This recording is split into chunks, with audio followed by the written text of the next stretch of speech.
Hey guys, what's up everybody, and welcome back to House of a Warrior.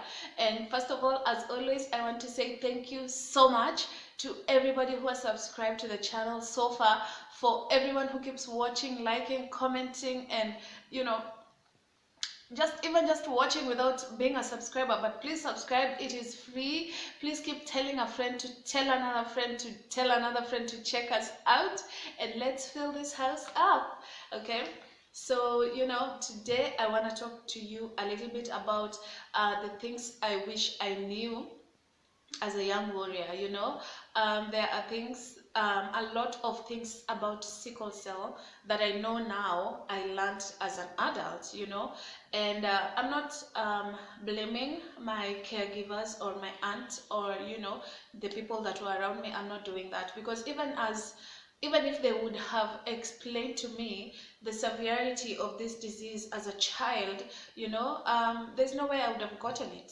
Okay, so yeah, these are some of the things I wish I knew. And if you have a teenager, or a young adult who still, does not understand really the impact of sickle cell, there's little ways in which you can tell them. You don't have to like draw them big diagrams, and just the little things really matter and really help. Okay, so for me, number one was, I wish I would have taken sickle cell a little bit more seriously than I did.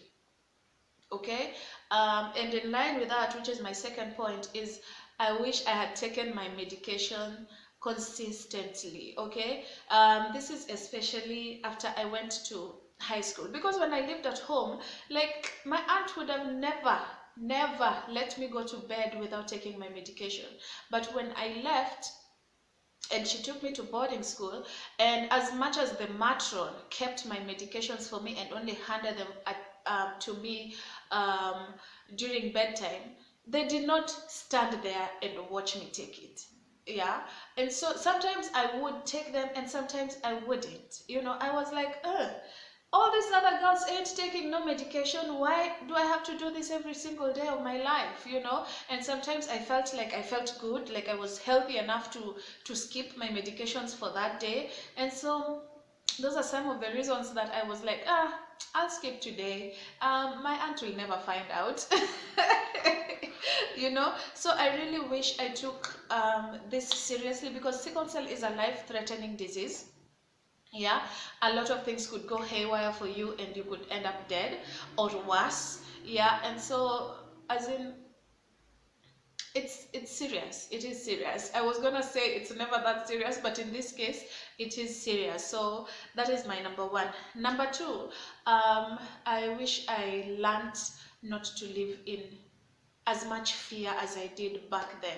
And this only started when I was in, I think, Form 1 or 2. My classmates will correct me on this, but we had there was two of us warriors in one class, and this time we both fell sick. And this girl fell sick before me, and she was taken to our go-to hospital, St. Mary's Mission Hospital in Mumias. And so I ended up following her a few days later, and she was still so sick. She was still in pain, and I was also in pain. And then I remember we were in the same room. I think that is either because we were friends or because we were suffering from the same thing. But I remember we were in the same room and we were in pain. You guys, if I tell you just how much, you will never understand just how much painful a crisis is. But this time we were in so much pain. Our room was constantly noisy because she was screaming and I was screaming, and no medication wasn't kicking in.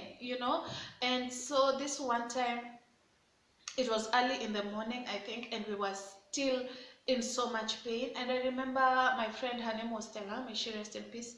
um, she just went quiet. And I was like, oh no. She finally fell asleep. Her pain has calmed down. Why do I still have to keep suffering like this? I just want 1 hour sleep. With sickle cell, you cannot really sleep. When the pain comes, like, it's bad.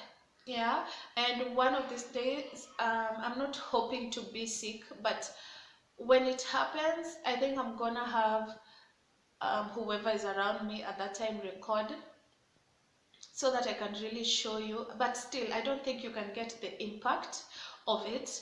But yeah, yeah, so she fell asleep and I was just there left by myself, still struggling. And so I decided to ring, the bells in the wards. And I rang the bell for the nurse to come in and, either pump up my medication or see what's happening.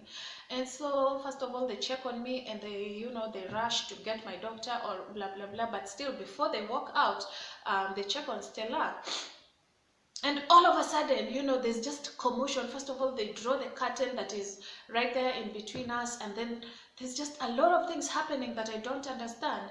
And I'm like, okay, what's going on? What's going on? And no one is talking to me. And remember, I am still in so much pain. And you guys, that is how my friend just died, like, and that is when my fear started. Yeah, I was, I think, 16 or 15, around there, I don't know, but that is where my fear started. Every time I got into a crisis, I thought, is this it? Is this the one that's gonna take me out? Like, what is... I was so fearful and in doubt of even the medication I was taking, because yeah, we were in hospital when all this happened, and she was hooked to all these drips, and we were being given all this medication, but still it happened. So I even doubt the medication I take sometimes, and I'm just like, when it's time, it's time. Like, what will I do about it?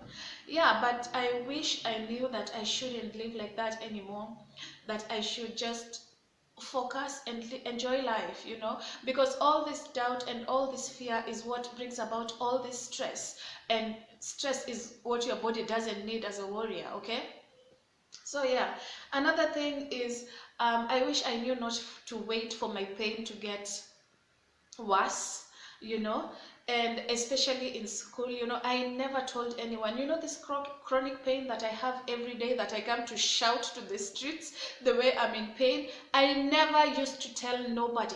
I just used to sit and be in my pain, not knowing that a few hours later, or in the evening, this would escalate into something bigger.